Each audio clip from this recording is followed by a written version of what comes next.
Assalamualaikum warahmatullahi wabarakatuh. Saya Rifka Anissa, pendamping PKH dari Kota Dumai, Provinsi Riau. Teman-teman, bukan tanpa tujuan dan manfaat pemerintah mengeluarkan beberapa bantuan sosial. Bantuan sosial yang ada di Indonesia salah satunya adalah PKH berupa uang tunai, BPNT, bantuan berupa uang elektronik yang ditukarkan dengan bahan pangan di e-warung, dan yang terbaru adalah bantuan subsidi BBM. Dan tentu saja ada banyak manfaat yang didapatkan oleh KPM dari bantuan sosial ini. Salah satunya adalah dengan bantuan sosial ini dapat membantu KPM memenuhi gizi dan nutrisi seimbang. Dan tentu saja ini merupakan salah satu cara untuk mencegah terjadinya stunting pada anak Indonesia. Pada video kali ini, saya akan mensimulasikan praktek pembelajaran atau P2K2 dengan modul 6, yaitu pemanfaatan bantuan sosial untuk memenuhi gizi seimbang. Sesi 10 dan langkah 3, yaitu pengolahan bahan pangan untuk memenuhi gizi pada ibu hamil dan empasi. Assalamualaikum warahmatullahi wabarakatuh. Waalaikumsalam warahmatullahi wabarakatuh. Terima kasih kepada ibu-ibu yang sudah hadir pada pertemuan kelompok kita pada siang hari ini.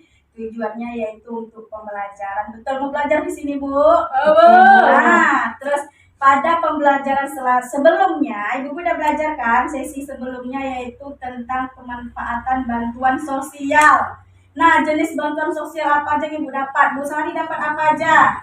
Sembako, Bu. Sembako BPNT. Ya, terus apa lagi yang PPKB Ibu dapat? Tidak. PKH. PKH. Apa lagi, Bu?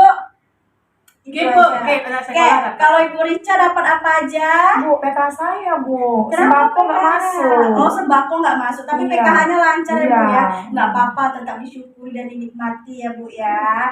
Nah, tentu saja bantuan sosialnya sudah dimanfaatkan belum untuk membeli bahan pangan untuk memenuhi gizi seimbang untuk keluarganya? Udah, Bu. Nah, oke. Terima kasih kepada ibu-ibu yang sudah memanfaatkan bantuan sosial untuk membeli bahan pangan untuk memenuhi gizi seimbang.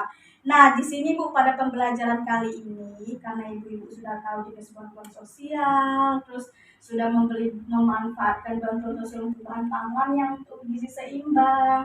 Nah, pada kali ini kita akan belajar bagaimana caranya mengolah bahan pangan untuk memenuhi gizi seimbang pada ibu hamil dan anak yang sudah memasuki usia empasi. Oke, Bu. Kali ini seperti yang saya bilang tadi, kita akan praktek memasak ya. Nah, di sini memasak kali ini akan saya bagi menjadi 2 kelompok. 2 ya. Nah, atau karena di sini cuma berdua, berarti salah satu ada yang memasak untuk ibu hamil. Untuk memasak makanan ibu hamil saya serahkan kepada Ibu Sari. Nah, untuk memasak empasi saya serahkan ke Ibu Rica. Kebetulan Ibu Rica punya anak usia 8 bulan ya, Bu ya. Nah, jadi kita akan praktek masak. Saya akan melihat ibu-ibu masak apa saja sih untuk memenuhi gizi seimbang. Mumpung Ibu Sari lagi hamil dan Ibu Rica punya anak usia 8 bulan. Oke, Bu? Oke. Nah, Bu ya, sebelum ibu-ibu praktek memasak kali ini, saya akan memberikan sedikit hal-hal yang perlu diperhatikan dalam memasak. Yang pertama, sebelum ibu-ibu mengolah bahannya, yaitu semua makanan yang bergizi, ibu-ibu yang pertama harus cuci tangan sampai bersih. Cuci tangan sudah tahu Ibu ya, bagaimana cuci tangan yang seharusnya. Cuci pakai air, Bu. Iya, pakai sabun juga ya, Bu ya. Pakai sabun dan air yang tidak dong. Ya belilah sabun. Kan dapat PPKH. Habis, Bu, tidak sekolah, Bu. Iya, sabun 5.000 ya, Bu. Oke. Kamu kadang nggak pikir Ya, pakai sabun. Pokoknya pakai sabun. Pastilah ada sabun di rumahnya. Oke. Bu, sabun mandi, Bu. Terus yang kedua yaitu sebelum bahan-bahannya dimasak atau diolah harus dicuci dahulu dengan air yang mengalir gitu. Terus yang selanjutnya, pilih bahan pangan yang mudah didapatkan di warung. Tempat Ibu biasa ngambil warung ada apa aja? Nah, terus juga yang pastinya yang masih segar, yang masih fresh ya Bu ya. Terus ini cara mengolah atau memasak makanan yang sederhana dan tidak terlalu mengurangi nutrisi atau gizinya. Ada mengukus, merebus, menumis ya Bu ya, atau memanggang. Silakan ibu-ibu pilih di antara cara memasak sederhana tersebut. Oke, sudah paham ya Bu ya? Kalau gitu mari kita praktek memasak. Nah, ini menu empasi yang akan saya buat. Ini protein hewaninya dari ayam, sayur atau seratnya dari wortel. Terus protein nabatinya itu dari tahu. Terus ada bawang dan sop bawang prei juga untuk memperenak rasanya. Semua bahan-bahan dicuci dulu sampai bersih dengan air mengalir. Lalu semua bahan-bahan juga diracik atau dipotong-potong seperti wortel, bawang merah, terus tahu juga sama daun sop, itu semua diracik-racik. Lalu masukkan air ke dalam wajan yang sudah panas sesuai kebutuhan aja ya. Lalu masukkan beras yang sudah dicuci bersih segenggam aja. Terus diaduk-aduk berasnya, lalu masukkan wortel, bawang, ayamnya, daun sop bawang prei-nya. Lalu kita tunggu sampai mendidih. Setelah mendidih, masukkan tahu. Lalu kita tunggu sampai masak. Setelah masak, salin ke dalam wadah atau ke dalam mangkok. Lalu di blender sampai sesuai usia anak ya. Nah, ini udah jadi, udah halus setelah di blender ini. Untuk masakan ibu hamil ini Bu Rica masak tempe goreng sebagai protein nabati. Untuk sayurnya ada sayur bayam ditumis seperti biasa, terus tidak pakai minyak juga. Lalu kalau untuk lauk pauknya atau protein hewaninya ada ayam diolah menjadi ayam semur. Selesai masak nih ya Bu ya. Iya, Bu. Oke, sekarang kita akan review dulu apa yang dimasak oleh ibu berdua ini. Pertama, Ibu Rica memasak untuk makanan empasi ya. Ya, Bu. Oke, bisa dijelaskan Bu apa saja di kandungan yang di dalam empasi ini? MPASI ini di dalamnya ada karbohidratnya nasi, Bu. Karbohidratnya nasi. Terus protein hewaninya ada ayam. Saya campurkan daging ayam di sini. Oke, mantap. Lalu Ada sayur-sayurannya. sayurnya Ibu pakai apa?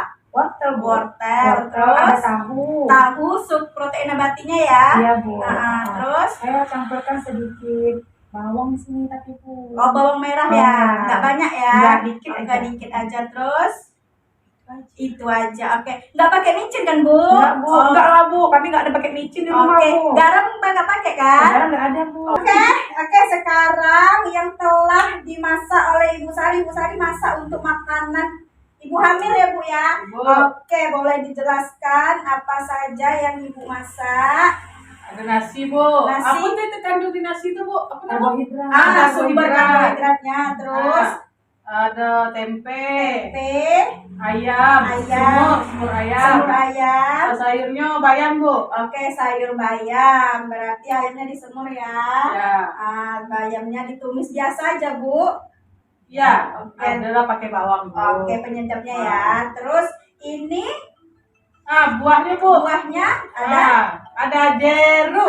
jeruk. Jeruk. Oke, lengkap sekali ya Bu ya. Oke, karena sekarang ibu-ibu sudah masak, berarti untuk makanan Ibu Rica kita kasih nama makanan bergizi untuk anak bebas dari stunting. Ya. Oke, diingat ibu namanya Bu ya. Ya, Bu. Nah, untuk Ibu Sari makanannya kita kasih nama makanan bergizi dan enak untuk ibu hamil. Hamil. Oke, Bu, setelah tadi ibu-ibu itu sudah memasak, karena saya lihat masakan Ibu Rica dan masakan Ibu Sari ternyata sudah memenuhi gizi seimbang.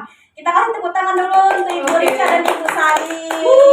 Bu. Nah, jadi ini ada beberapa yang perlu saya sampaikan kepada ibu-ibu. Siapa tahu nanti disampaikan kepada kawan-kawan yang lainnya Bu ya, bahwa yang pertama itu anak ketika sudah memasuki usia 6 bulan itu anak sudah membutuhkan makanan pendamping. Jadi anak tidak hanya membutuhkan ASI aja Bu, karena ketika udah usia mulai 6 bulan itu anak sudah lebih lapar dari usia sebelumnya. Itulah membutuhkan makanan pendamping, tapi tetap makanan pendampingnya itu harus memenuhi gizi seimbang ya Bu ya. Nah, terus untuk ibu hamil nih Bu Sari, bukan lagi hamil nih ya Bu ya. Nah, untuk ibu hamil itu tidak boleh sembarang makanan Bu. Ini suka makan mie ayam ya. Nah, itu mie ayam nggak boleh ya Bu ya. Untuk ibu hamil itu harus juga memenuhi gizi seimbang, karena apa? Ibu itu ada anak manusia loh di dalam perut ibu, dan anak itu mengambil nutrisinya dari apa yang ibu makan. Jadi kalau ibu makannya bergizi dan sehat, anak ibu nanti lahir akan cerdas ya Bu ya, dan mencegah stunting Bu. Nah, sekarang saya tanya nih kepada Ibu Sari dan Ibu Rica, kira-kira setelah pertemuan ini atau di rumah nanti, apa rencana Ibu Sari dan Ibu Rica untuk memanfaatkan bansosnya nih? Kan tadi Ibu Sari sudah dapat PKH, BPNT. Kalau Ibu Rica dapat PKH aja ya Bu ya. Kira-kira apa nih rencana untuk di rumah atau untuk kedepannya? Ayo Bu Sari, apa rencananya? Ya belikan apa lah Bu untuk makanan yang bergizi. Oke. Buah, Buah, sayur, Sayur, ayam, ya. tongkol. oh ikan tongkol. Nah. Oke. Kalau Ibu Rica rencananya apa? Membelikan makanan bergizi juga Bu, tapi itulah Bu, kadang bapakku kadang terajuk, kadang tidak loh Bu. Oh, bapaknya kadang kerja kadang enggak, Iya. tapi ketika dapat uang PKH dimanfaatkan untuk Iya, itu ya Bu biasa ya. di Alhamdulillah. Oke. Nah, ini Bu, saya punya kertas yaitu tabel janji diri dan metaplan. Ibu-ibu di sini masing-masing dapat 2. Jadi nanti di tabel janji diri dan metaplan ini ibu tulis rencana atau komitmen apa saja yang akan ibu lakukan ke depannya untuk memanfaatkan bansos dalam memenuhi gizi yang seimbang. Paham ya Bu ya? Oke, silakan dikerjakan. Udah siap Bu? Udah, Bu. Nah, ini tabel janji dirinya saya ambil. Main tabel janji dirinya Bu. Oke, main tabel janji dirinya Bu. Ini tabel janji dirinya saya kumpulkan, akan saya simpan. Nah, metaplannya Ibu simpan ya. Yang metaplannya Ibu simpan untuk kedepannya nanti kita akan membahas atau kita akan menyebutkan sama-sama janji diri ibu-ibu untuk komitmen kedepannya. Oke, paham ya Bu ya? Ya, paham Bu. Nah, kembali lagi saya ingatkan ibu-ibu untuk mengoptimalkan bantuan sosial yang didapat untuk memenuhi gizi seimbang, yang tak lain tak bukan adalah tujuannya untuk mencegah stunting ya Bu ya, karena nutrisi dan gizi seimbang itu sangat berperan penting dalam tumbuh kembang anak. Oke, paham ya Bu? Nah, Bu Ibu, jadi nanti jika ibu-ibu dalam menjalankan komitmen atau yang di metaplan itu masih bingung atau masih ragu, boleh silahkan bertanya ke saya sebagai SDM Kesos. Oke Bu ya, jangan main langsung saja ya Bu ya. Boleh, takutnya nanti salah dalam memberi nutrisi. Boleh tanya ke saya SDM Kesos, atau mungkin boleh ke Posyandu. Untuk Ibu Sari rajin-rajin ke Posyandu Ibu yang memeriksakan kehamilannya. Ibu Rica juga bawa anaknya rajin-rajin ke Puskesmas atau Posyandu ya Bu ya. Oke, ibu-ibu sudah paham dengan pembelajaran kita pada kali ini Bu ya. Pada siang hari ini udah paham ya Bu ya. Oke, selanjutnya kita akan menutup pertemuan kita pada siang hari ini. Nah, kembali lagi saya review sedikit ya Bu ya. Review sedikit materi kita pada sesi 10 ini Bu. Sesi 10 yaitu pemanfaatan bansos untuk memenuhi gizi seimbang. Nah, bansos itu ada banyak. Contohnya tadi Bu Sari dapat PKH, dapat BPNT ya Bu ya. Nah, bansos itu ada yang berupa uang dan juga ada yang berupa uang elektronik yang ditukarkan ke warung. Nah, apalagi sekarang ini kita geografis kita itu tidak terlalu jauh dengan warung ya Bu ya. Jadi ketika bantuan sosial ada, terus warung dekat dengan lingkungan kita, nah itu berarti harus dimanfaatkan. Uang bansos dimanfaatkan untuk membeli bahan pangan yang di warung yang telah disediakan ya Bu ya. Nah, itulah buktinya pemerintah membentuk warung untuk memudahkan ibu-ibu dalam mendapatkan bahan pangan yang bernutrisi dan bergizi seimbang. Oke Bu ya. Jangan dibelikan ke yang lain Bu. Jangan dibelikan HP, jangan pula dibelikan baju ya Bu Sari ya. Modesia tuh di handphone kan. Nggak boleh seperti itu. Jangan dibelikan HP, dibelikan baju, pokoknya untuk memenuhi gizi sekeluarga. Oke Bu ya. Terus mengolah bahan makanan, menurut saya ibu-ibu sudah sangat paham dengan yang ditunjukkan oleh hasil masakan ibu-ibu tadi. Benar-benar sudah sesuai dengan cara mengolah masakan sederhana ya Bu ya. Dan tetap untuk mengolah masakan jangan lupa prosedurnya, yaitu mencuci tangan dengan air mengalir dan pakai sabun. Oke, paham ya Bu ya? Oke.